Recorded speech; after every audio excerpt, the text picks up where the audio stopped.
Evening, everyone. Welcome to 2021, the Laurier Military History webinar series. You've made it through 2020. Congratulations. We're all hoping for a better 2021, and we're certainly hoping that tonight can be a part of that better start to 2021. My name is Eric Story. I am the Outreach Manager at the Laurier Center for Military Strategic and Disarmament Studies, and on a brief hiatus as a PhD student in the Department of History at Wilfrid Laurier University. And of course, I will be your host for this evening. Now, before we begin, I would like to acknowledge the extensive and layered history in which the Laurier Military Center the Laurier Center for Military Strategic and Disarmament Studies, as well as our partner, the Region of Waterloo Museums, reside. Both of us are located on the traditional territory of the Haudenosaunee, Anishinaabe, and Neutral peoples. In 1701, this land fell under the dish with one spoon treaty between the Haudenosaunee and Anishinaabe peoples, a treaty that was part of the Great Peace of Montreal in the same year that marked the end of the Beaver Wars of the 17th century. It represented and continues to represent today an eternal agreement to not only share and protect resources, but also solve conflicts peacefully. 80-some years later, in 1784, the Haldeman Proclamation was signed between the Haudenosaunee and the British Crown following the American Revolution. And the Haudenosaunee were given a tract of land that extended 6 miles on either side of the Grand River from just north of Orangeville today to its source at Lake Erie. Today, it remains the home of Anishinaabe and Haudenosaunee communities, as well as many other Indigenous peoples across Turtle Island. And acknowledging them and their presence in the past and present along the Haldeman Tract reminds everyone of the responsibilities we all hold as treaty people. Now, I know I've said this several times in past webinars, and I'm sorry to those who have already heard me tell this story before, but in previous times before the pandemic, normally what would happen is that we would have people come to our physical location in Waterloo, Ontario on King Street. We'd have a very kind of local and intimate event of about 40 to 70 people. And it would be an excellent evening of military history, just as we are doing here with the webinar series. But obviously, we are not doing that any longer or for the foreseeable future. We are now entirely digital or virtual. And the digital realm has actually opened us up to some tremendous opportunities. Of course, again, as I've said before, we have people coming in from across North America to view our webinars, which is just phenomenal. We have people, I'm fielding questions in the Q&A period from some up in Whitehorse, from people down in Florida. It's phenomenal. It's really great to see how many people are interested in wanting to hear what we have to do. But, and especially important in tonight's context, what this also means, this virtual environment, is it opens us up to a whole another world of speakers that we wouldn't have even have imagined to bring for our speaker series event due to budget limitations. But because of the virtual environment tonight, we were able to invite an American speaker to talk on a very, very unique but very interesting topic. And I'm going to introduce her to you right now. Now, Gwen D'Arcangelis, she's an associate professor in gender studies at Skidmore College in New York State. And she has just published a book, and we were very fortunate to get her for, I'm hoping to be at least one of the first events that she publicizes this book called Bioimperialism, published with Rutgers University Press. And before I turn it over to Gwen to talk about her book and her research tonight, I would like to let you know that we have a very special offer for you, in that we are offering Gwen's book at a discounted price through UBC Press, which is Rutgers University Press's partner, at I believe it's about a 20 or 25% discount. And when I turn it over to Gwen for her to give her talk tonight, I will share those links with you for those who weren't able to write them down when they were watching that PowerPoint before we started at 7 o'clock tonight.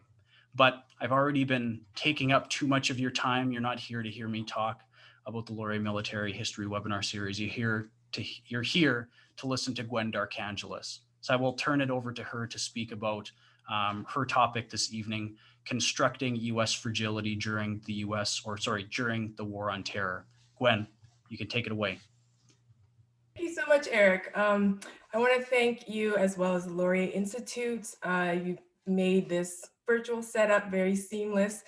And also, it's really great to be here coming from the United States. And as Eric said, right, taking advantage of this virtual space that we're in to be able to share my work with a different national audience. So I'm very excited about this.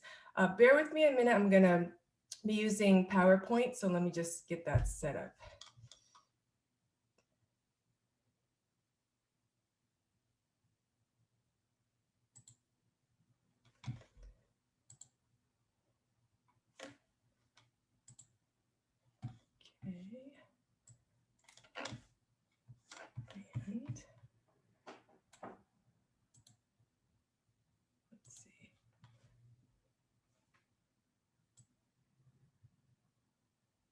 All right, navigating a couple of things here. Okay, so unless someone tells me differently, I'm assuming that worked. You should be seeing my slide and a little box of me.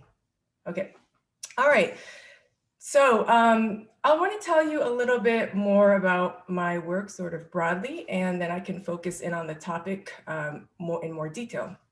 So generally, I'm looking at the politics of disease, and the approach I'm taking is from a transnational feminist lens.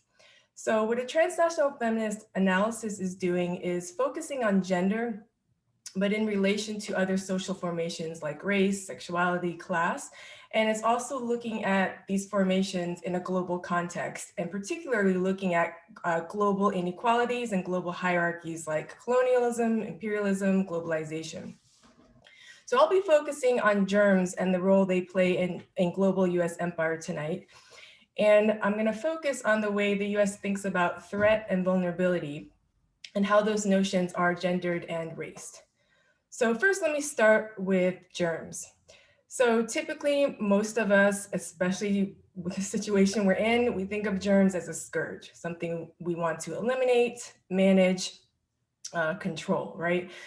But germs have played this, and I'm not arguing against that. I also see them as a scourge, but I want to highlight another way that germs have been viewed and utilized, which is as bioweapons. So they've been used in military programs for germ warfare. So biological weapons are the use of viruses, bacteria, fungi, other infectious agents that can cause illness and death. One well-known example that might come to mind in the 1700s, British colonists delivered blankets contaminated with smallpox, so both intentionally and unintentionally delivered them to indigenous groups in the US. And another important highlight in the history of bioweapons is leading up to and during World War II. This is when state programs across the globe, including the US, including Canada, developed these large-scale bioweapons programs. Next time point to think about is after World War II, for a number of reasons that we could talk about in Q&A if you're interested. Bioweapons fell into disuse. In part, this is because the type of weapon they are, they're living organisms, they're very hard to control, scale, right, target, blowback to the originator. So for all of those reasons, plus a lot of scientists who were involved in this research had moral issues with the development of germ weapons. So for all those reasons, they fell into disuse. And this culminates in 1972, an international treaty known as the Biological Weapons Convention. Biological Weapons Convention banned offensive weapons. So at this point, all of the programs that are researching these germ agents are couched and framed as defensive programs. So I say it that way because there's a huge discussion we could have about the fine line between an offensive program and a defensive program. Because a defensive program, in order to study and prepare treatment for potential bioweapons, they actually develop the bioweapons, and they develop proto-weapons so that they can test preventive measures and defensive measures against them. So that's a whole nother issue, again, we could get into in Q&A. But the point is that after 1972, all the programs were known as biodefense programs. So in the US, the biodefense program ebbed and flowed. And then we reach our big time point, which is going to be my focus, the war on terror. So the war on terror saw a resurgence of attention to biological warfare in the US. And the US national security apparatus began to really focus in on this threat of bioterrorism. So that's my brief overview before we get into the topic, but I wanted to just talk about, like, how did I get into this topic? It's not the most common, well-known topic, especially coming from my field of gender studies. So here's sort of my short story about my journey. I started researching this topic in the mid-2000s. So this is a few years after the start of the war on terror. And I primarily had my attention focused on the invasions of Afghanistan and Iraq, and the way that these were imperialist operations being justified through rampant Islamophobic discourse, right? The fanning of fear of Muslims, and also Arabs who end up getting conflated with Muslims. And I also want to note that this is something we can also talk about more in Q&A, which is how, what is the relationship between Islamophobia, racism, racial discourse, and US actions in the Middle East. So I want to just flag that for later. But for time's sake, let me move into, so that sort of how I got into this. So that's one piece. I focus on sort of the common things a lot of us were thinking about during the war on terror. At the same time, there was increasing attention to bioterrorism in the US. So we had anthrax mailings, which happened in October of 2001. And that ended up generating a lot of attention and being interpreted as a bioterror attack. So I didn't answer the question of why would I be interested in this? Well, I have an undergraduate degree in biology, and actually my training in gender studies has focused in particular on feminist science studies. So this was something that I was really interested in and really wondering what's the connection between the invasions in the Middle East, all of this Islamophobic discourse, and bioterrorism. So this ended up being a over decade long project for me. And I focused in on discourse. Discourse, I'll just briefly say what that is if you're not familiar with the term. So discourse meaning how we talk about things. How do we frame conversations? So how we talk about things and dominant ways of thinking and constructing and talking about issues end up shaping how we can think about action. So there's dominant discourse that ends up constraining and shaping what sort of actions and what sort of things the rest of us can end up thinking about. And I'll go into that more later. So I ended up being interested in the discourses about bioterrorism coming out of the US government, the mass media, in science, in academia. And so I ended up with several articles coming out of this research, and then the book, as Eric mentioned, which I will now turn to. Okay, so if you were here to see the slides that Eric had, so this is my book, just released, that's the book cover. A quick peek at the table of contents, really because I want to show you that I'll be focusing on this third chapter. So the third chapter is focusing on the role of public health in the war on terror. So let's take a look at broadly what I mean by that. All right, so to prepare for a potential bioterrorism attack, the federal government instituted these preemptive and precautionary measures. So one measure was instituting these reporting mechanisms for health personnel. So health personnel were to report to law enforcement when they felt that they had patients who were displaying symptoms of infection by germ agents. So I didn't mention a lot of examples of germ agents. So this would be smallpox, anthrax, even things that are natural diseases, that are more just naturally caused, like Ebola, a lot of these things can be weaponized. And there's a discussion around, the weaponized version will look different than the natural version. That's another discussion, but there are symptoms you could look for and cues you could look for to identify, is this potentially from a bioweapons attack? So that's one piece. The second was developing this high-tech detection equipment to sample the air for germ weapons that were aerosolized. So this is sort of like a techno-scientific measure. And then the third, which I'll be focusing on more, is vaccination. So there were also vaccinations for diseases that would be the result of a bioterror attack, and namely that's smallpox. So this brings some important questions about the role of vaccination and public health in the war on terror, particularly if you take my view that the war on terror was broad, expansive, and instituted highly aggressive imperial agenda. So the program, the vaccination program, is the smallpox vaccination program. So President Bush announced this in late 2002. And he announced it as a biodefense measure. So the first phase, and 3 phases, if you can read the slide. So the first phase had 2 parts, 2 targets of vaccination. So the first is military personnel who presumably are in regions where there's the possibility of a bioterror attack, or the use of bioweapons, I should say. And then the second group to be vaccinated were frontline healthcare workers. So now we're very familiar with what group that is, right? So these are all the people on the front lines, nurses, ER, emergency folks, who are the first to treat patients who would be, if there were a smallpox epidemic, they would be the first to treat folks. So they need to be protected against smallpox.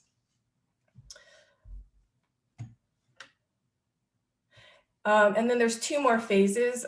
Second phase is expanding vaccination to other healthcare workers. And then the third one was the general public. So this was highly debated, the third phase, and so that was still under consideration at the time.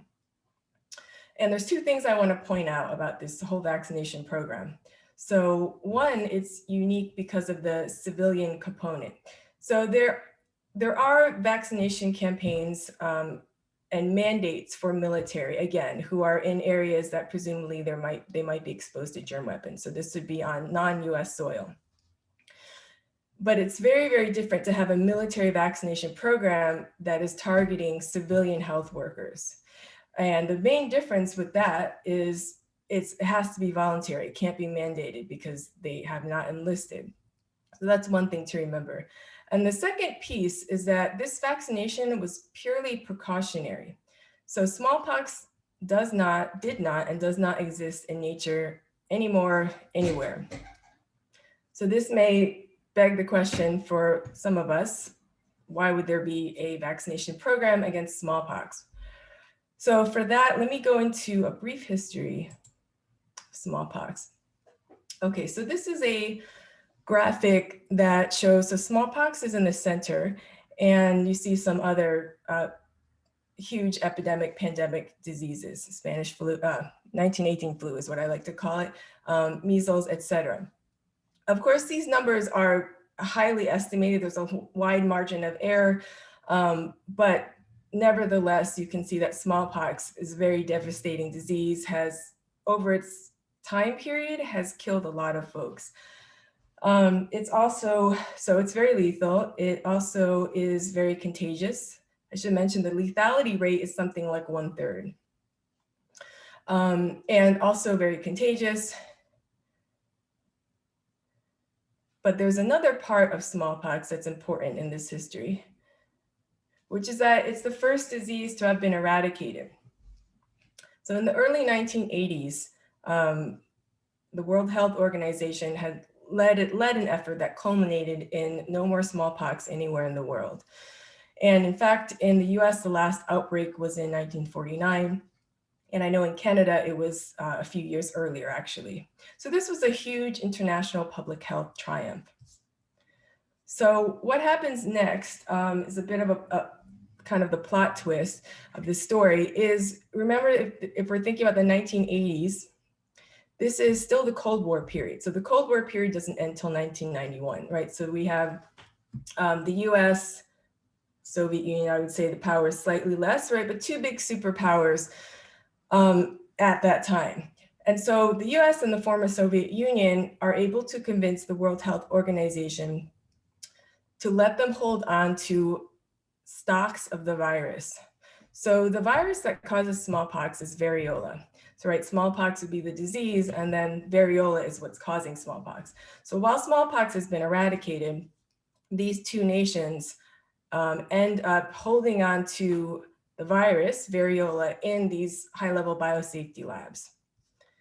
And there's, they had a rationale because it was the first eradicated disease. What if it pops up again? We need the substrate to be able to develop treatments. So that was the logic at the time. And this logic has continued to this day. But what this ends up meaning is that smallpox now moves from health into the national security arena. So the US national security field ends up being concerned about the variola stocks that the Soviet Union is holding on to. And then come 1991, with the dissolution, they're concerned about the former Soviet Union and other people, namely Iraq was the concern, getting hold of those vials. So now the concern becomes about smallpox as a biological weapon. So the eradication of smallpox basically sets up this tension between two perspectives. So one is the national security field. So they're looking at smallpox as a military threat, and they're looking at the successful eradication as actually increasing the vulnerability of the US population to smallpox. Because once smallpox was gone, obviously people didn't get vaccinated. That wasn't a mass vaccination campaign that was needed anymore. So the longer time between the last vaccination and as time goes on, then populations don't have immunity to smallpox, and it keeps waning the longer you go. And then you have on the other side the starkly contrasting view of public health, which is prioritizing actual disease, right? The focus is on disease that is afflicting people, not on diseases that have been eradicated. So you have this real tension about approaching smallpox. By the late 1990s, under President Clinton, the military side basically begins to win out and dominate the approach to smallpox. And this is particularly because Clinton's own turn to bioterrorism. So in that late 1990s period, there already are discussions about preparing for a potential smallpox attack. So there's already discussion about vaccination. And then you hit the war on terror, and basically the military side, the military approach totally wins out, and this vaccination program ends up becoming a reality. So one, you have the reason for the vaccination program politically. The reason one is this shift to focus on bioterrorism and terrorism during the war on terror. And the other piece is the specific designs that the US had with Iraq in particular. So I'm going to turn to that.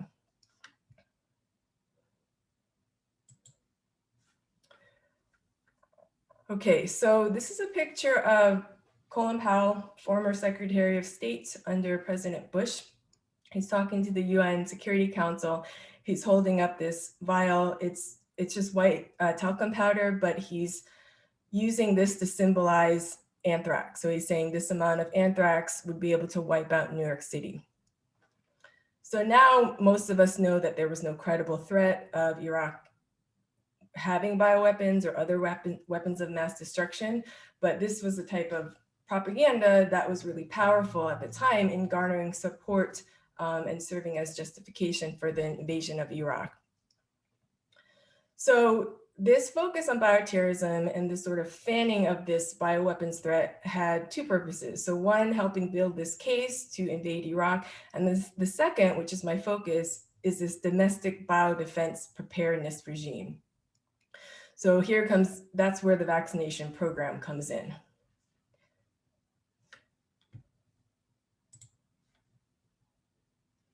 Okay, so these political dimensions of the smallpox vaccination program were not lost on the targets of vaccination. Many in the health field, particularly nurse unions, were very critical and intervened on this program. I'm going to read you a quote.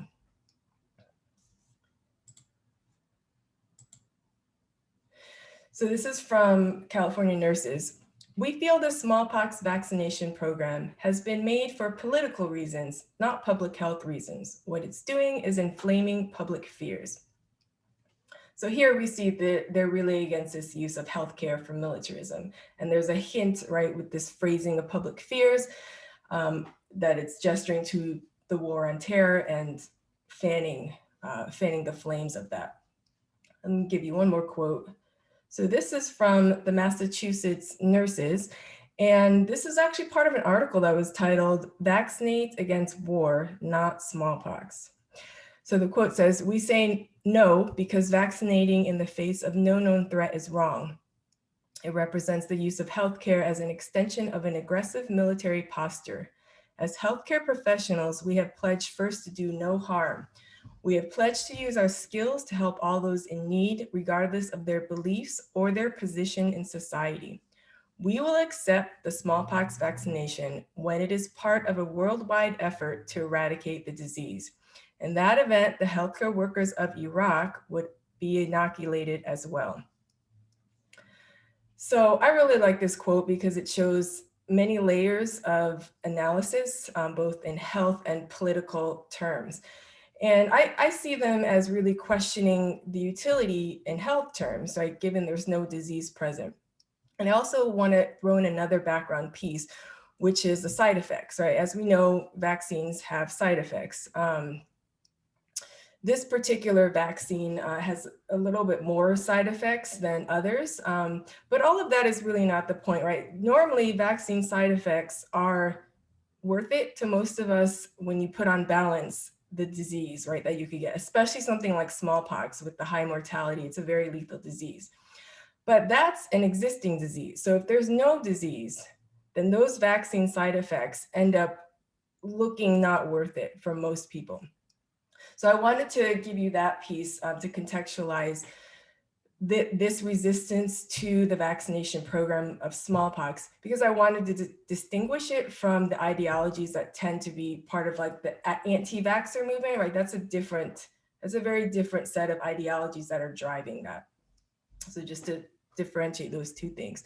So my view of what the nurses are saying has two really important contributions. One, I see that them as really questioning the program in health terms. So that's their bread and butter, right? So they have a lot of credibility on that end. But I also appreciate that they're criticizing it even as a biodefense measure, because they're saying it's linked basically to an unjustified war. And there were other voices from the health field, some doctors, even some hospital administrators who echoed these types of concerns. And I want to point out one other important critique that was being waged from the health field, and that was broadly the diversion of resources. So one of the critiques was this kind of a program is taking resources from the public health field and existing present diseases and present chronic health conditions, it's taking resources from that and putting it into this kind of a military campaign. And this is both like a material resource shift, but it's also about a framing. So there's further impacts that I can't elaborate right now, but further impacts around disease being approached as a security object. So that, just to throw a little piece on that, that ends up, for example, culminating in pandemic preparedness. So in 2005, when we shifted pandemic preparedness in the US, the war on terror and that militaristic framing ends up shaping some of our approach to pandemic preparedness. So that's the implications it can have, both material resources being shifted and then this reframing of health as a security entity. Okay, so you can probably tell, but I definitely position myself in sympathy with these health worker critiques and their analyses. So with that vantage point in mind, I'll show how the federal government as well as the US mass news media, deployed nationalist, race, and gender discourses to attempt to overcome this resistance from the health field and secure their compliance with smallpox vaccination. Okay, so the first move that I found in my research that the US government was doing was presenting this synergy between healthcare and militarism. So let me read the first quote for you. So the first quote is from President Bush. So he announces the program on December 13, 2002, and he ends up emphasizing the health and the security benefits. We will continue taking every essential step to guard against the threats to our nation, and I deeply appreciate the good efforts of state and local health officials who are facing difficult challenges with great skill. The actions we are taking together will help safeguard the health of our people in a measured and responsible way. So what I highlight here is that he's gesturing to threats to our nation, which is in the security realm, that's security rhetoric, and then the health of our people, so that's healthcare terms. Second quote that has a similar thesis of synergy to it is from a now very well-known figure in the US, Dr. Fauci. So he's commenting here on biodefense, and he's touching on the vaccination program, and then the other side, which is research, so germ research for biodefense. And this is a week into the smallpox vaccination program. So he says, at the end of the day, we believe this will have two major accomplishments. So this being biodefense. One will be that it would effectively defend us against the microbes of bioterror, but also since bioterror agents are really emerging and re-emerging diseases that resemble very much the naturally occurring diseases, so that what we learn for biodefense will have important implications for decades and decades to come in our approach towards emerging and re-emerging diseases. So he's really articulating the smallpox vaccination program and biodefense more broadly as having a positive outcome for the public's health. So this is a kind of dual benefit thesis. But in fact, as I have been talking about, what's really happened is that public health has been subsumed by national security, and militaristic aims are dictating the directions of public health. So what I focus on is discourse, as I mentioned earlier. And again, to remind us, discourse meaning how the conversation, particularly about biodefense here, is being framed, and how that shapes the conversation that we can have about germs, weapons, war, etc. And what I argue here, in terms of these two quotes that I've showed you as examples, is that this discourse that frames biodefense as health and vice versa is a much more palatable sell than militarism. So framing things as healthcare presents a much softer face than talking about connections to war and terror, all of these militaristic entities. So that's one piece. So in the next section, I'll focus on a second face of biodefense, and this is going to be its feminine face, which I'll also argue serves to mask the militarism of these projects and again, make it more palatable.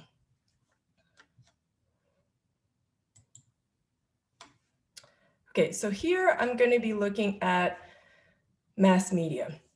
So news articles about smallpox and about the smallpox vaccination program.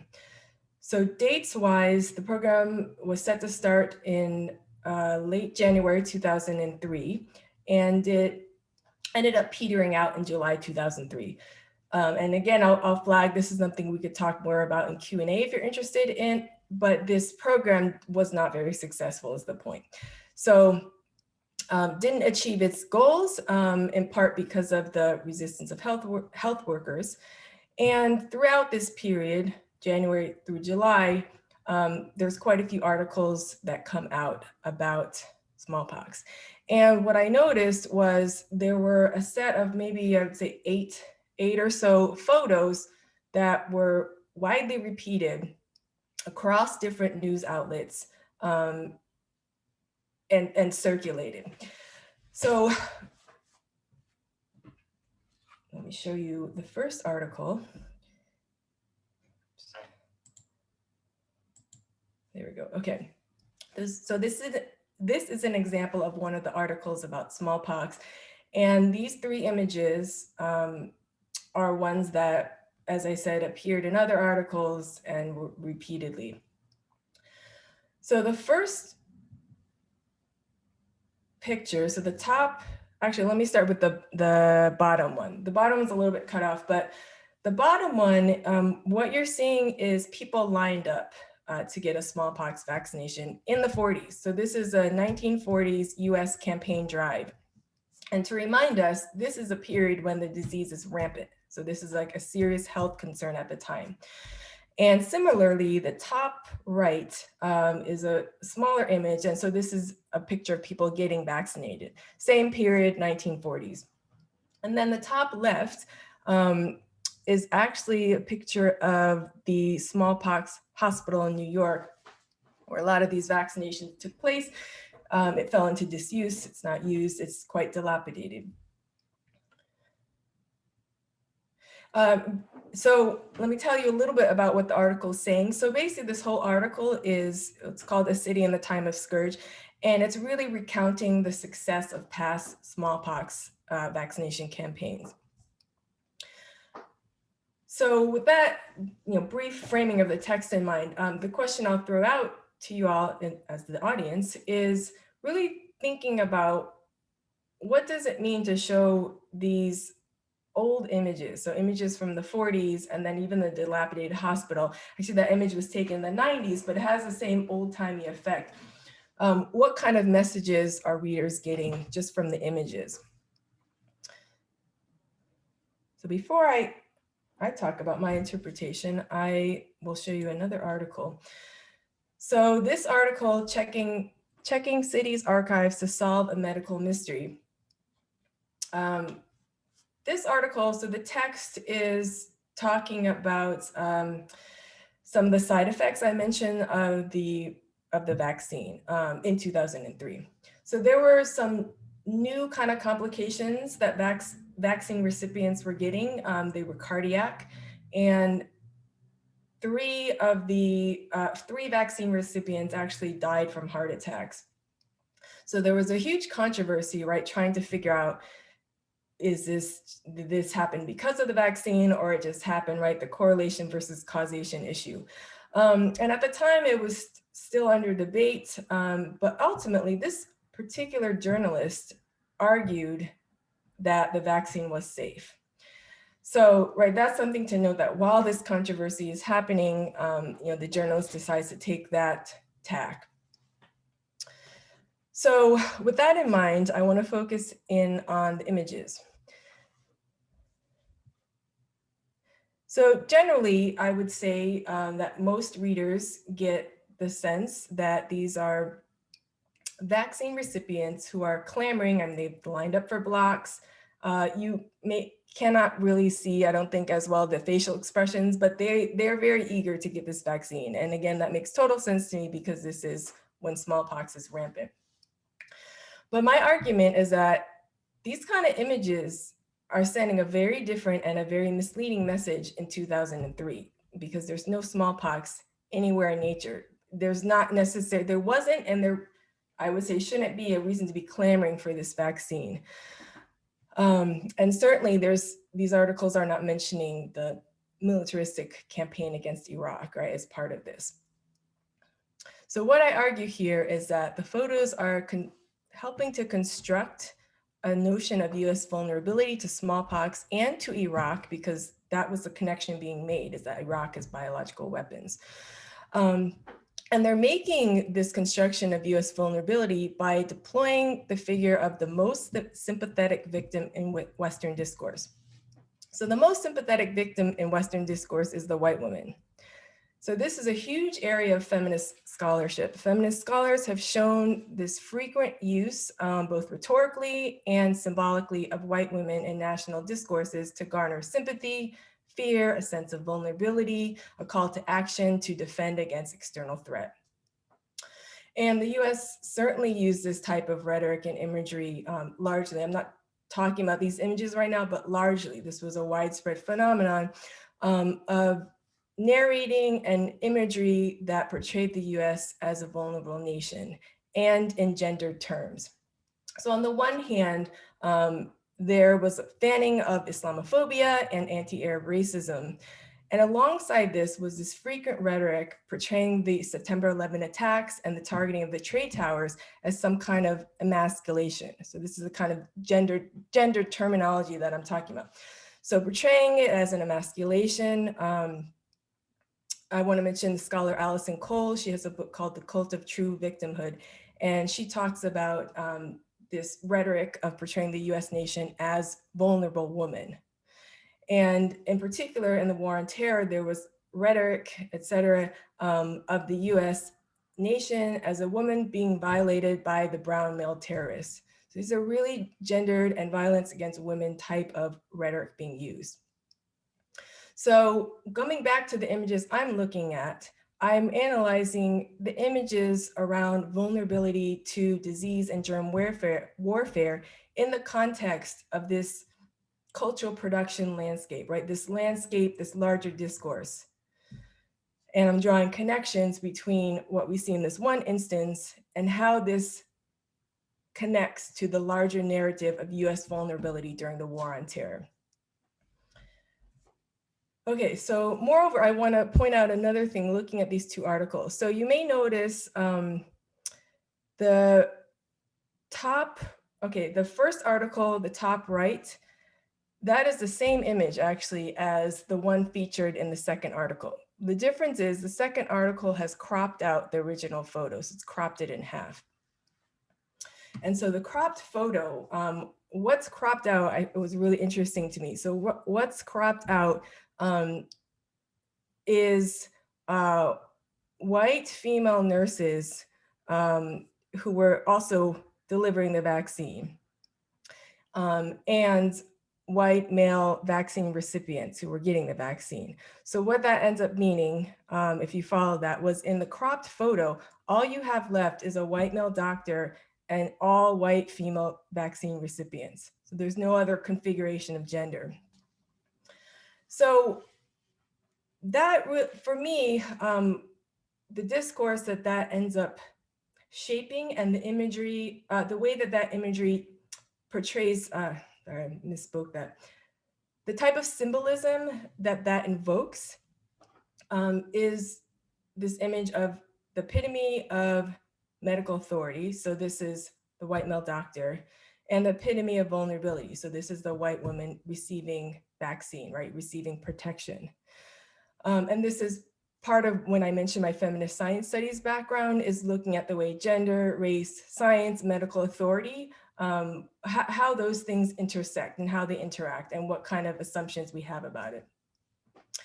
So with this kind of symbolism being portrayed, again, I would argue that this is really elevating this notion of the vaccine is coming from a safe source, again, the white male doctor, and it's offering protection to people that need to be protected, who are innocent. This is the white woman. The two comments, kind of caveats on this reading. I'm not actually making a comment about what is in the picture. In other words, whiteness. Is the doctor white? Are the recipients white? It's not the point. The point is like how it's being read, right? What it looks like to us from looking at it. It's not about how the actual people identify in the picture, right? It's all about symbolism. And then the second piece that's really important is when, this kind of discourse analysis, I'm not making a claim about how an individual reader is interpreting these images.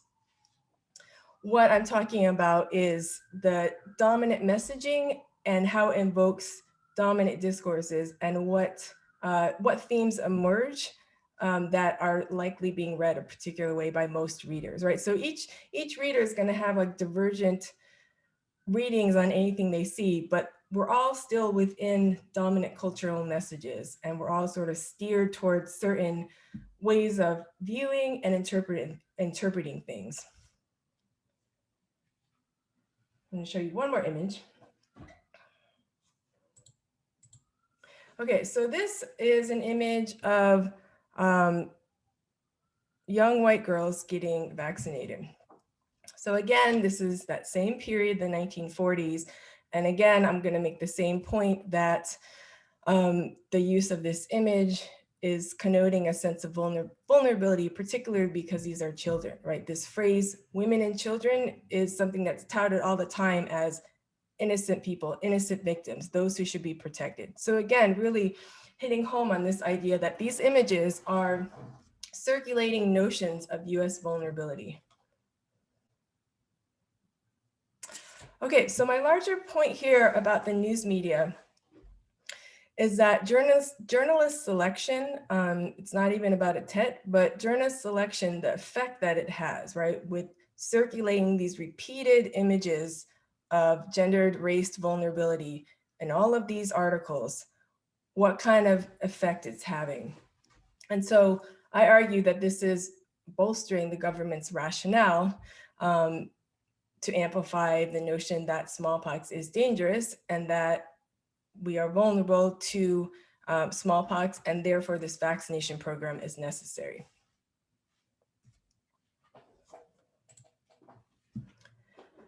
Okay, so the takeaways from this research for me, one is the role of public health in the war on terror. And for me, this complete politicization of the health field towards the aims of US occupations in the Middle East, that's something that has had after effects and was really impactful.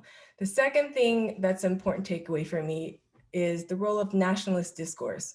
The fact that government rhetoric and news media imagery and text as well help maintain US hegemony. And they do so by reframing US actions as that of a fragile nation trying to defend itself from threats from the rest of the world, despite the fact that the US is a superpower and is the sole superpower. Thank you. I look forward to your questions. Thanks a lot, Gwen. It's actually amazing just to see how many parallels there are between the pandemic today and some of these public health questions that were circulating in during the war on terror in 2002, 2003. So we'll move into the Q&A period now, and I'll encourage everyone that has questions at the bottom of your window there. There's the Q&A button. You can click on that and you can enter any questions that you have for Gwen, and I will read them out to her and she can answer them. But given that I am the host, I will assert my authority here and ask the first question.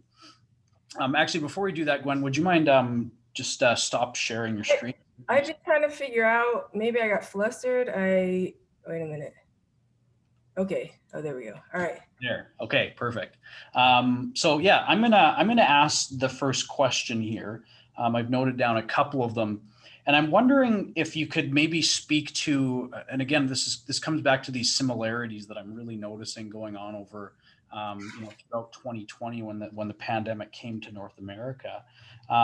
Is there was kind of this speculation that this virus or the coronavirus had been manufactured in labs in China somewhere and were intentionally released around the world to wreak havoc. And so I'm wondering if you could speak to some of the similarities that you note between these scares that happened in the early 21st century in the United States in regards to smallpox, bioterrorism, or bioweaponry, and that kind of again this kind of fear mongering that came up in 2020 about China doing something similar, releasing the coronavirus bioweapon around the world. Yeah, that's a great question.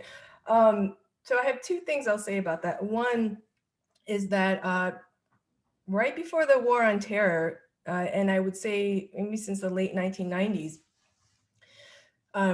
US discourse was very focused on China at that point. But once the war on terror hit, it totally shifted to the Middle East. So that's just a comment on post-Cold War national security focus, right? Ever since the end of the Cold War, the US has not had big threats. So it's focused on nations with much less power.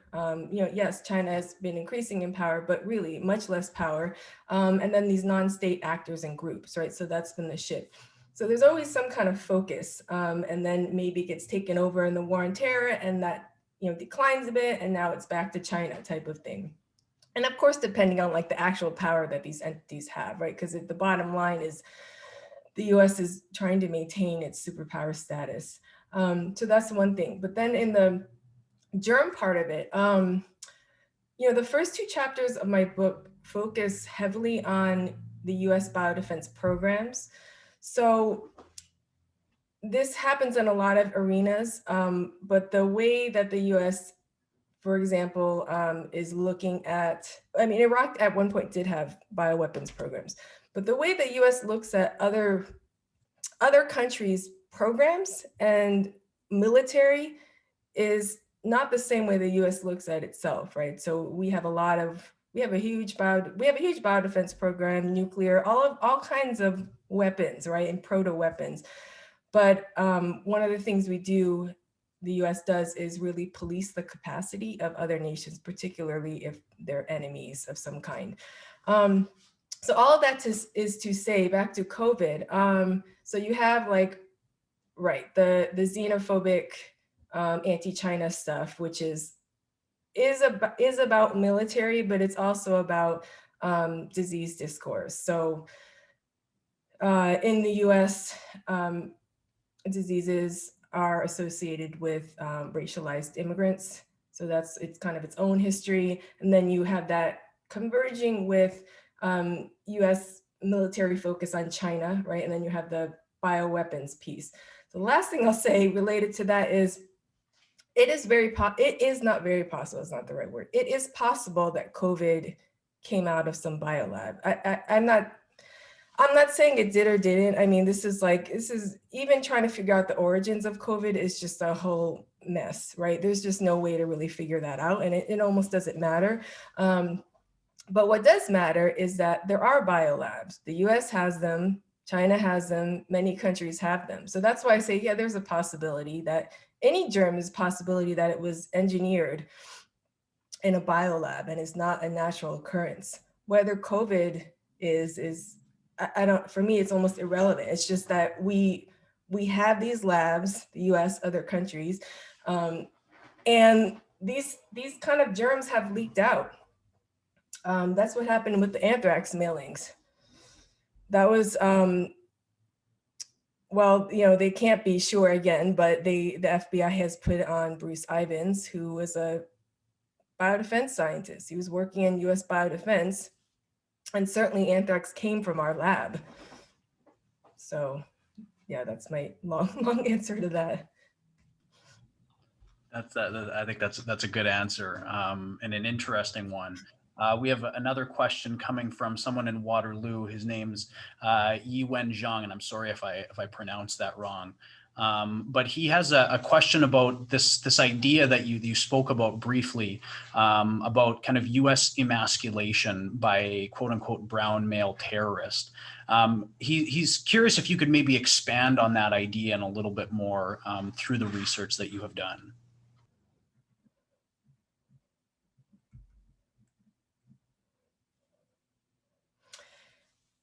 Yeah, I'm just trying to think of what would be some good nuggets on that. I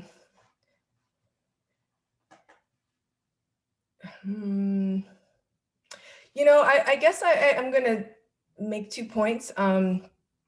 One is, again, referencing just larger feminist scholarship. There's another scholar, actually, Gargi Bhattacharya, who has a book called Dangerous Brown Men. And I'm trying to remember the rest of the title, but it talks about the use of even feminism in the war on terror, like the co-optation of feminism. So what I wanted to say about just that larger piece is that this is post-colonial studies has shown this repeatedly, that there's this narrative that keeps repeating itself, where there's this vulnerable white woman and who are unsafe from dangerous brown men.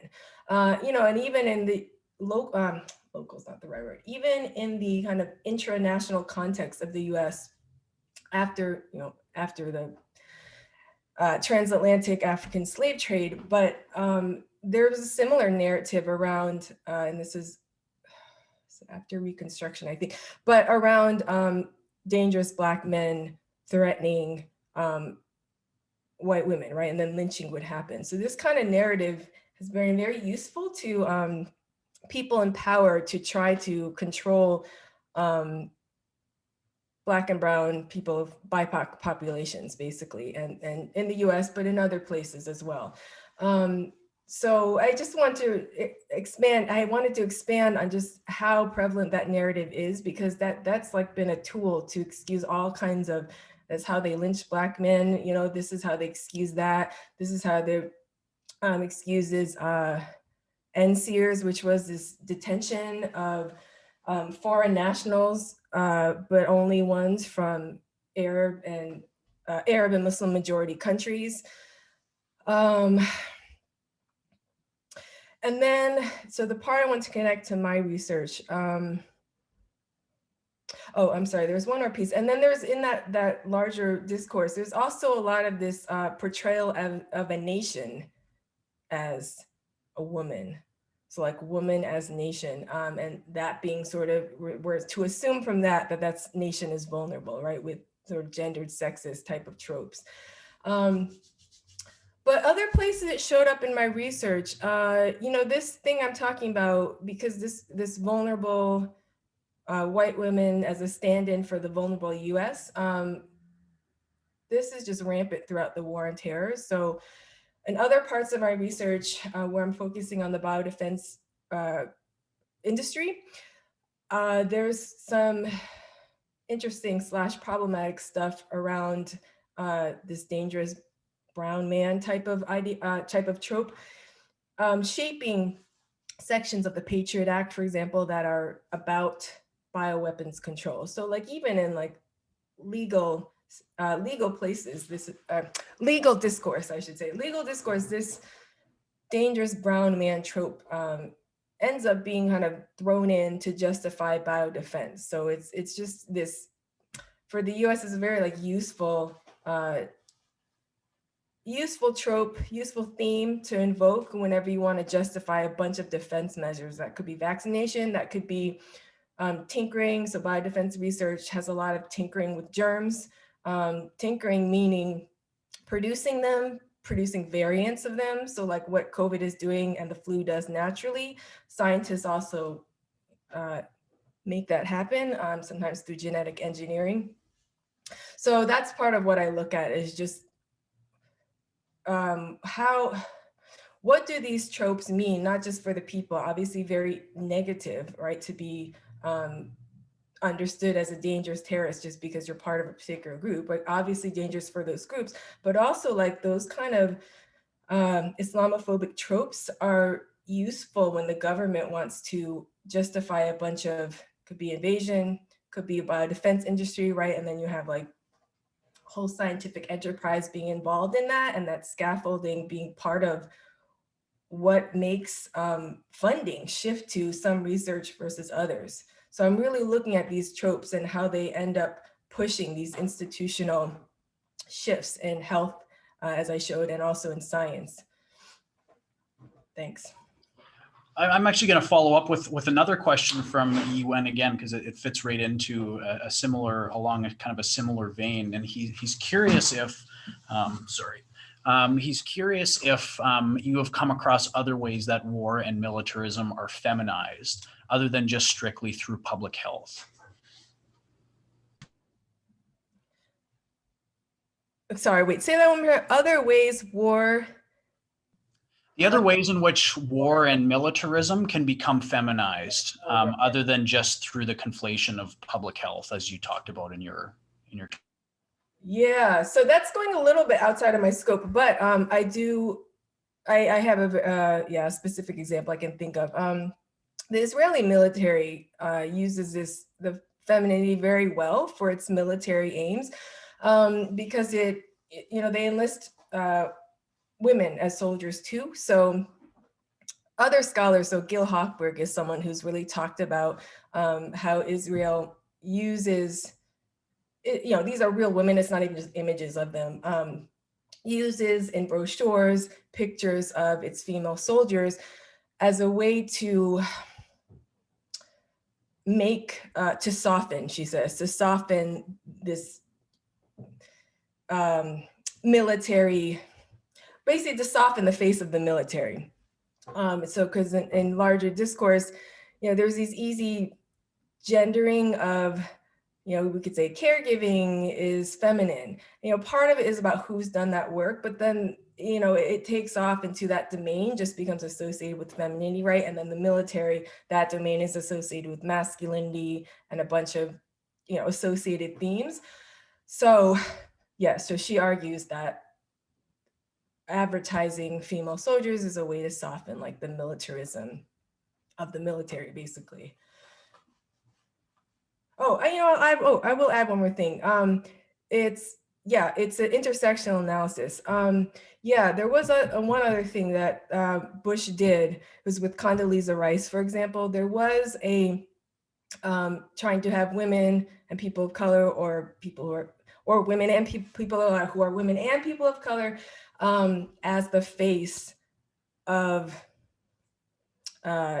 Secretary of Defense, et cetera, but just sort of at the top of the government. So that's been another thing that's been critiqued, kind of like a multicultural face for US imperialism.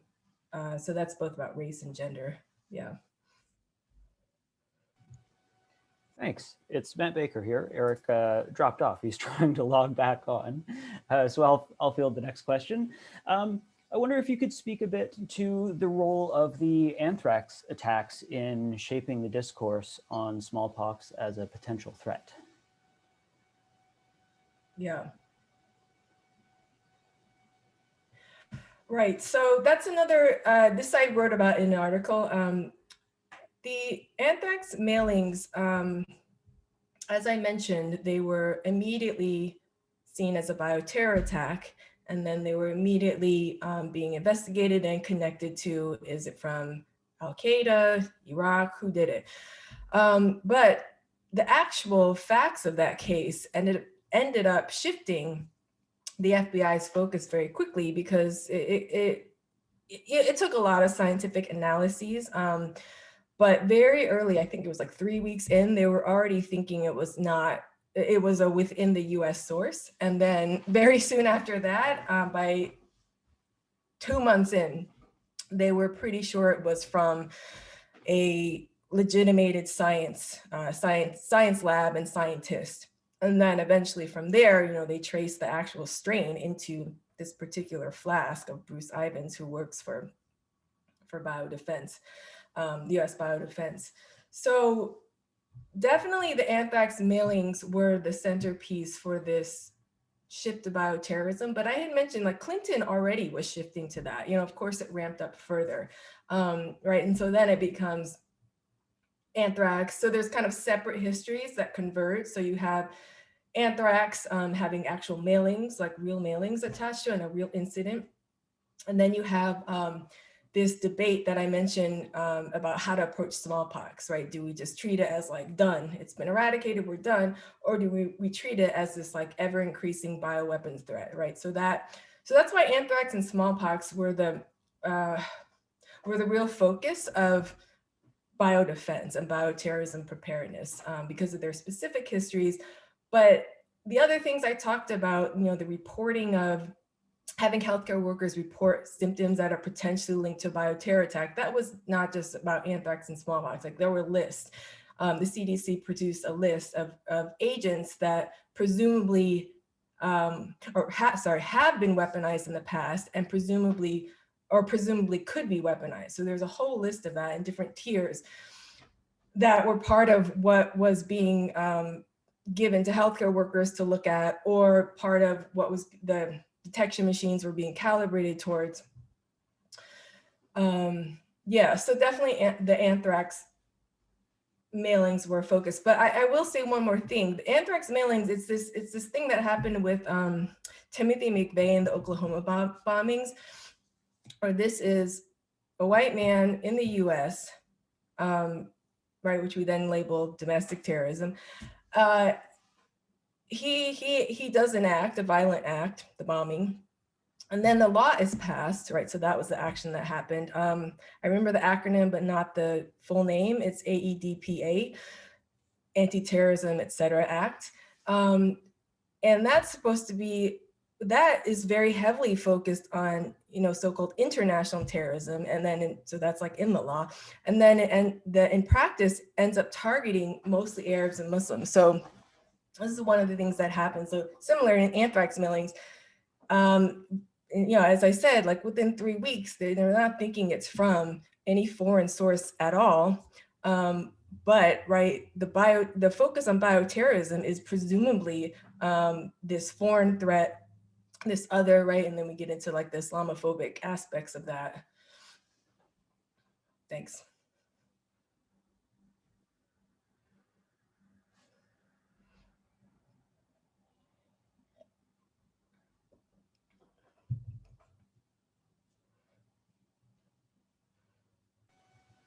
Hi, Gwen. Sorry, my connection is unstable now. Can you hear me okay? All right, good stuff. Thank you. Next question is from, where'd it go? Is from Gwen D'Arcangelis. And they would like to know how some other examples of how national security concerns or interests are shaping US healthcare and policy system today.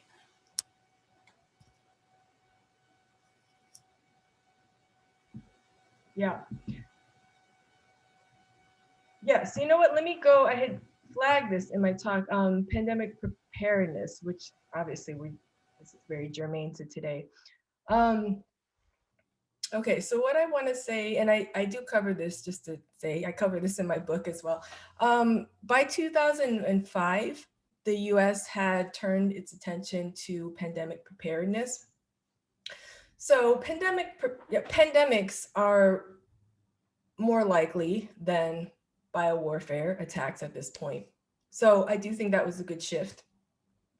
But the caveat I want to add is that what biological attacks and pandemics have in common is that they are singular crisis events either of large magnitude or potentially large magnitude. And so the issue I have with that is that as is the case with the US, chronic conditions, so we can look at infectious diseases like HIV/AIDS, tuberculosis. We have a lot of diseases, infectious diseases, that continue to be a problem. And then even more so, we have a lot of chronic syndromes that are a problem for people. And then we have a lot of issues of access and just like basic coverage, insurance coverage, basic access to healthcare, a lot of preventable things. So in a system like is the case with the US, where those things can be dealt with, and it's not about even having new technology, right? It's not about we don't have a vaccine, we need to develop one, it's a new disease. It's none of that. It's all treatable things, but the resources are not being allocated to healthcare. They're being allocated to, for example, military stuff. So in that system, I view it as a problem, and actually some critical health workers do too, a problem that resources get shifted into these kind of crisis emergency events. So that's kind of the larger frame. And then in terms of, I mentioned that the security frame gets attached to something like pandemics. So why would that be an issue? Well, the issue becomes that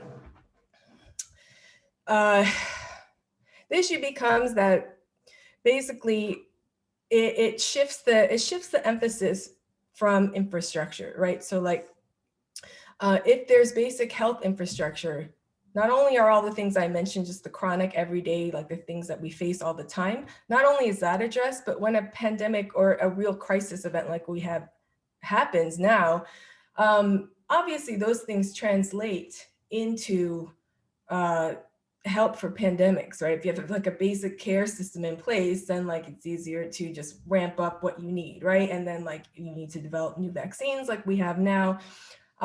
You shift some energy into that, that's fine. But prior to that, shifting a lot of our health resources into potential future type of threats is not useful. And what ended up happening in this 2005 period is that this security, so the language of security, became dominant. So in order to justify anything, so it's kind of a self-perpetuating cycle. So pandemic preparedness over. So it's not about not having pandemic preparedness, we need that, but having pandemic preparedness over, just dealing with everyday symptoms, was furthered by the security rhetoric that framed pandemics as like bioterrorism. So then it was everything. So once things get framed as security, in security terms, then everything has to be justified that way. So if it doesn't fall into security, like these chronic conditions, it was harder to get funding. It was harder to make the argument that that's where resources should go.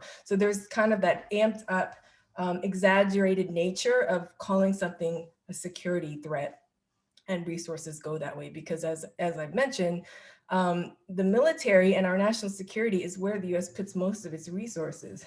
So anything you can stick into that rubric, that's strategically how a lot of, so that's my view of Dr. Fauci at that time. He's articulating, he's trying to get that biodefense money, right? It's unclear whether Fauci and Gerberding, who was the CDC director at the time, it was very unclear whether they really supported the vaccination program, the smallpox vaccination program, but that was their job, right? So they ended up implementing it.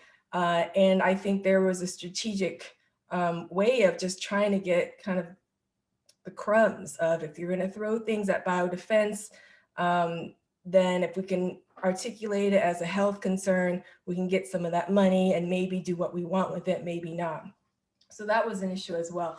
So that's what I would say about, so that was other examples, yeah, for national security shaping policy today. So today though, so I'll wrap this up by saying today in the US, because of the Trump administration, you know, it's a little bit more complicated, and I'm still drawing this thread of pandemic preparedness because he tried to and took a lot of attention away from science, medicine, and health in these kind of areas. So like in the area of health and in the area of environment. So, you know, the argument I'm making is that it's a little bit different in the Trump era. So when like the resources get and attention get pulled from the whole health arena, like how it has, you know, whether it's being termed insecurity or not, it's kind of a different ballgame. And I'll throw out the way security does matter still is that, you know, we've had this competition with China now in the US national security apparatus. That's the focus, is China to a large part now, especially with the Trump administration. And so actually, interestingly, one area that Trump threw a lot of effort into was AI, quantum science. And those are areas that are in competition with Chinese science, right? So it's like security is still playing some kind of role, right? If you connect security to global competition, right? US competition with China, trying to contain China, then actually security, that frame of security influences that too, because it shifts, you know, it shifted things away from health into these really not esoteric, but just very advanced technologies that don't necessarily have a lot of real world impact and improvement on our everyday lives. Thanks. Okay, I'm back. Sorry everyone for those technical difficulties. Thank goodness Matt is here to help me, and I'm sorry I'm reading off some of these questions from my phone because I lost some of the questions in the Q&A function on here. So the next question, it's an interesting one, comes from Chris Neatling. I'm not exactly sure where they are coming from today or tonight, but his question is given that one of the most efficient ways or effective ways of destabilizing any population prior to an invasion or attack is a disease that overwhelms the populace's health systems, which is well documented, or at least there are several examples of that in history. And so he wonders, is not the defensive study of bioweapons a prudent national defense initiative? Say the last part is not the Is not the defensive study of bioweapons a prudent national defense initiative? Okay, I think I got that. Yeah. Okay, so it's basically right. I'm going to just reframe it for myself to be able to address it. So thinking about the justification for, if you're, so I think like there's an assumption in that question. So yeah, it would depend on your vantage point. So it would be, yes, if you are wholesale on board with the US national security apparatus and its aims, which I've mentioned, are connected to US imperialism. And that's a much longer conversation, like what is US imperialism, how long has it been going on, et cetera. But we'll just take that at face value. So, right, so I'm putting forth the idea that the US is maintaining its power through a number of actions. And so one question is, when the question of like, is it prudent? It sort of depends who you are, right? So like, if you are, again, if you're someone who is on board with the US empire and, well, if you're on board with the US empire, that's one, right? So then like anything the US does that maintains US military power, then you're on board with that, right? And another question would be, okay, if you are on board with the US maintaining this superpower status, but then it's the prudent question. So you'd have to, so it's hard for me because I'm not on board with the US empire. So it's like I have to think, if I were, do I think it's prudent to do these defensive biodefense measures? So I'm going to go with that hypothetical. And I would say, it's a yes and no, but mostly no. So some of the other things I looked at is the actual biodefense program. So discourses is my focus, but obviously like what is going on in biodefense research. And I mentioned that there's a study of production of bioweapons and proto-weapons, I would say, to do biodefense. So that's kind of the line between offensive and defensive bioweapons. So there is a difference, right? Offensive weapons, or offensive program, I should say. So like the actual germ, if you're engineering a germ, a lethal strain of anthrax, which is what Bruce Ivins did, if you're doing that, and then you want to deploy it as a weapon, that's very different than you're doing that because you wanted to study it as a weapon, right? You're still making the weapon. But there is some scientific stuff you could look at. It's just very hazy, right? So like when you engineer a bioweapon, they want to make it so that it's a good weapon, so that it is stable, it can disperse, la, la, la, la. And then you have like equipment. So they need equipment to disperse it. So there are things you can look at to say, okay, if this program is developing all of these like dispersion capabilities, then that's probably an offensive program. But again, it's a fine line because they also, under Clinton, they dispersed a bunch of simulants to see what would happen if simulants, meaning not a bioweapon, something that's not harmful, but they had to develop a delivery mechanism to test the simulant. So I wanted to say that about the fine line issue. So question, if we were to take that as like, okay, but that's still giving the US biodefense. So there is kind of another consequence, which is that, again, they're not controllable. So Bruce Ivins is one example, right? So one, you have to trust the scientists to not make mistakes. So, intentional dispersion, this is like not as likely, can happen, right? Bruce Ivins did that. But more common than that is a bunch of accidents. So in the heyday in World War II, when Fort Detrick was at its capacity in building offensive bioweapons, there are thousands of recorded accidents. So this means accidental infections of scientists, other lab workers, leaking out from the labs.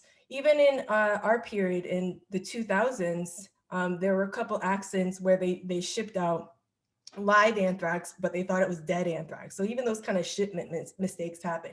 So there are these kind of unintended consequences and dangers associated with biodefense work that is totally separate from the political implication. So, but I'll just end with my issue is that the political implications is like nuclear weapons. I don't see why the US should be, and any country really should be having these huge weapon programs. And particularly, I don't see why the US should get to have bigger capacity and then have other countries, so it shouldn't be uneven. And why don't other countries get to have that capacity, right? So the US acts as global policemen basically, but doesn't apply the same policing logic and weapons of mass destruction to itself. So that's my issue. And there's other treaties, many treaties, many realms where you can see the US does not, wants to maintain a unilateral status and not apply the same rules to itself. So that's my long answer on that. Thanks, Gwen. I think we probably have time for 2, maybe 3 more questions. So the next question, I want to perhaps take a step back from the research that you've done itself and talk more about the journey. And you talked just a little bit about it at the beginning. And we got a question from a longtime friend of the center, Dave Patterson. I can't remember if Dave's coming from Kingston or if he's coming from Ottawa, Ontario, but his question is he's wondering if you could talk a little bit more of how you came to this topic. Yeah. Yeah, there's many parts I could fill out. Let's see. Maybe I'll start with feminist science studies because I don't know, this is a subfield of feminist studies, so people may not be familiar with it. So that, I said I had a bio background, but I don't think, that's part of my interest, but I think the analytical tools a lot of them come from feminist science studies. So that is basically approaching science as something that's part of society. It's a social formation, just like anything else in society. And so what that means is science is not neutral. Funding streams are one example that funding priorities end up shaping, what gets funded, therefore what research gets pursued. So that's one more external example. But internally, what feminist science studies has also looked at is concepts. So how do actual scientific concepts and research practices actually get shaped in ways that we would think of as biased or not neutral? And so two points on that.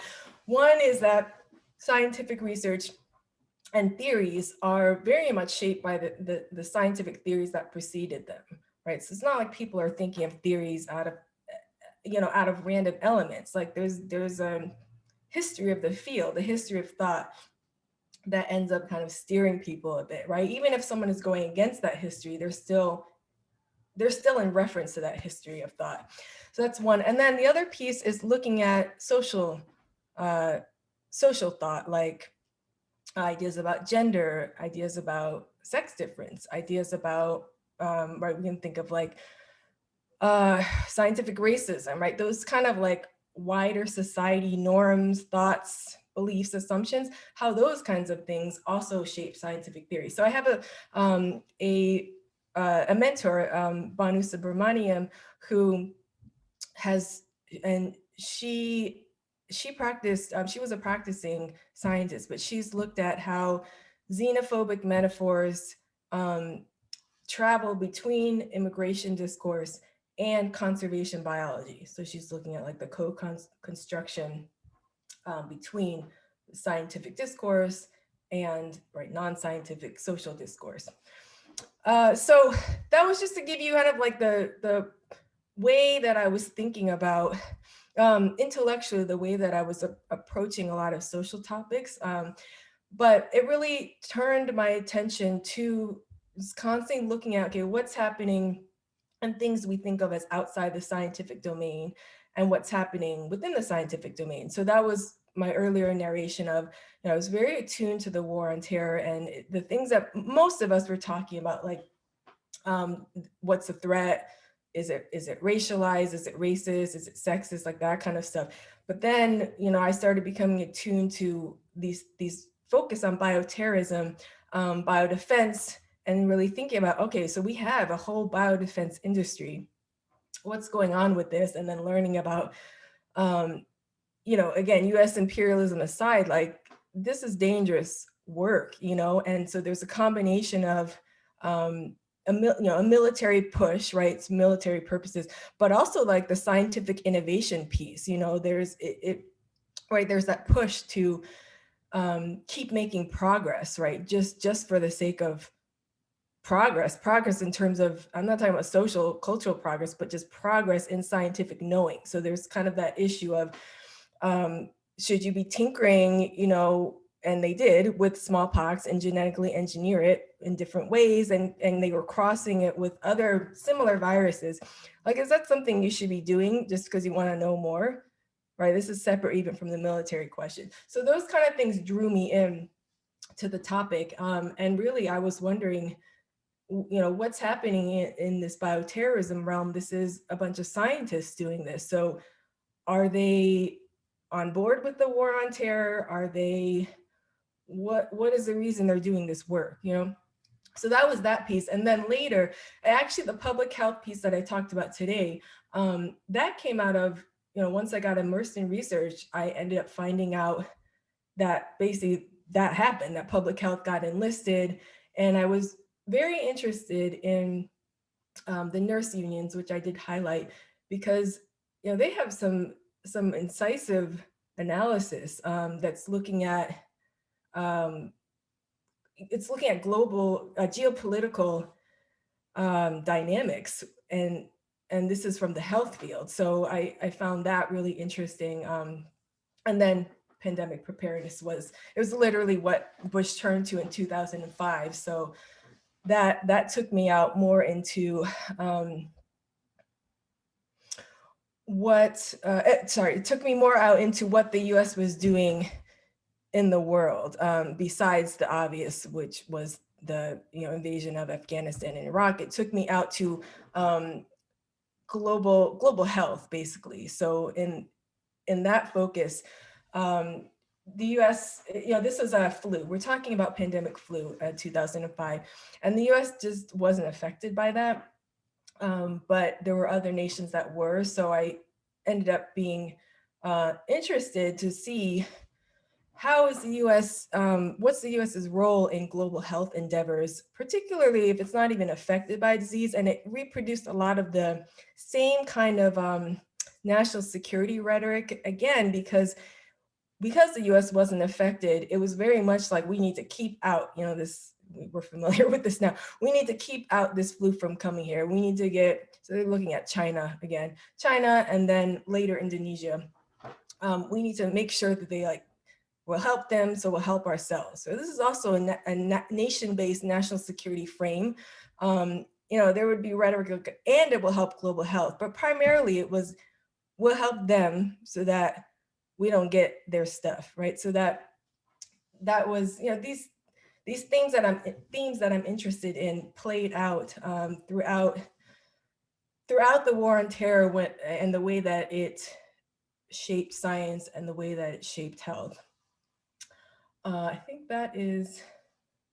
Oh, I will say one other thing, because I think it would be of interest to folks, is that my research into pandemic preparedness also took me into what we're now talking about as vaccine nationalism, which a layperson way of saying it would be like the vaccine hoarding, right? So you may know that wealthier countries not only have the means to purchase more vaccine and other treatment supplies, but there's also the whole nother realm with the pharmaceutical corporations, not just patents, but contracting out first use, right? Who patents, and then who can get vaccines and treatments.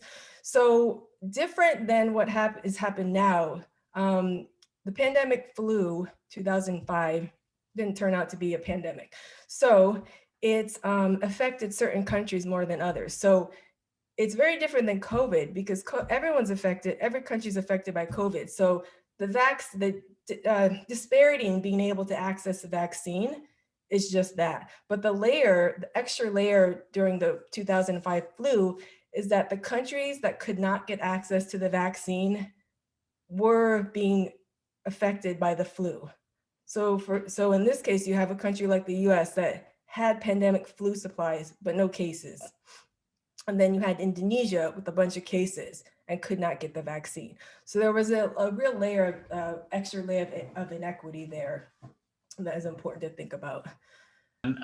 I hate to end it here, but we are at 8:30, and I'm sorry. There are so many other questions out there from Aaron and Larry and Donna, Dolores, Gerald. I see all of your questions, and I'm sorry we just aren't able to get to them tonight. But of course, I appreciate you all submitting them and engaging in this Q&A session with us. But that is all we have for this evening. Before I conclude, I would like to let you all know that we're going to have our next webinar series in about a month. Martha Hanna, she's a professor emeritus from the University of Colorado Boulder, has just come out with a fascinating new book called Anxious Days and Tearful Nights, looking at the experiences of Canadian war wives during the First World War. And we would highly recommend you come out. It's going to be just a fantastic talk. I'm really looking forward to it. All of my colleagues are really looking forward to it. So please do mark that down on your schedule. It's the 10th of February, again at 7:00 p.m. Eastern Standard Time, just like any of our other webinar series events have been. The last thing that I'll say, or two more things before I wrap up here. After February, we're going to have one more event for our winter 2021 schedule, and that's going to be a roundtable discussion amongst 3 or 4 historians about the directions of, new directions in the study of the history of the Second World War in Canada and abroad. So please keep your eyes on our website for how to register. You can go to canadianmilitaryhistory.ca//webinar to register. And if you really enjoyed tonight's event and would like to hear more about the things that we do at the Laurier Military Center, you can visit again our website at canadianmilitaryhistory.ca/subscribe, and you will get regular updates about future webinars, publications at the center, conferences, and other things that are going on. So we would really recommend you going there. The last thing, again, I know I keep on saying this is the last thing, but I swear this is actually the last thing. Again, I would really recommend you go out and purchase Gwen's book. Obviously, she's given just a small taste of the book here tonight. Bioimperialism, published with Rutgers University Press. You can purchase it on the ubcpress.ca for Canadians at a 20% discount. And if for those Americans that are attending tonight, you can visit rutgersuniversitypress.org and search bioimperialism and include those codes that I've attached in the chat bar that you should be able to access, again, for a 20 or 25% discount. With that, thank you again for attending tonight. We really look forward to seeing you at our future webinar events in February and March. Otherwise, take care, everyone.